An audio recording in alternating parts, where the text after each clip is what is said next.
জাহান্নামীদেরকে জাহান্নামে নিক্ষেপ করার পর তারা আল্লাহর কাছে 3টি জিনিস চাইবে। 1 নাম্বার, জাহান্নামীরা বলবে, হে আল্লাহ, আমাকে এত কষ্ট না দিয়ে আমার মৃত্যু দিয়ে দাও। তখন আল্লাহ তাআলা বলবেন, হে বান্দা, জাহান্নামে কোনো মৃত্যু নেই। নাম্বার 2, জাহান্নামীরা তখন বলবে, হে আল্লাহ, তাহলে আমাদের জাহান্নামের আযাব একটু হালকা করে দেন, 1 মাসে অন্তত 1 দিন বিরতি দেন, অথবা 24 ঘন্টার মধ্যে আমাদের 10 মিনিট হলেও আযাব থেকে বিরত রাখুন। হে আমাদের রব, আমরা আর পারছি না জাহান্নামের কষ্ট সহ্য করতে। তখন আল্লাহ তাআলা বলবেন, 1 সেকেন্ডের জন্য জাহান্নামের আযাব কমানো হবে না।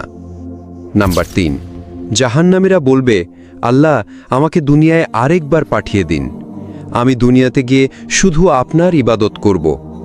তখন আল্লাহ বলবেন, দুনিয়াতে আর ফেরত দেওয়া হবে না, আমি তোদের হায়াত দিয়েছিলাম কিন্তু তোরা আমল করিসনি, সুতরাং তোরা চিরকাল জাহান্নামে পড়ে থাক।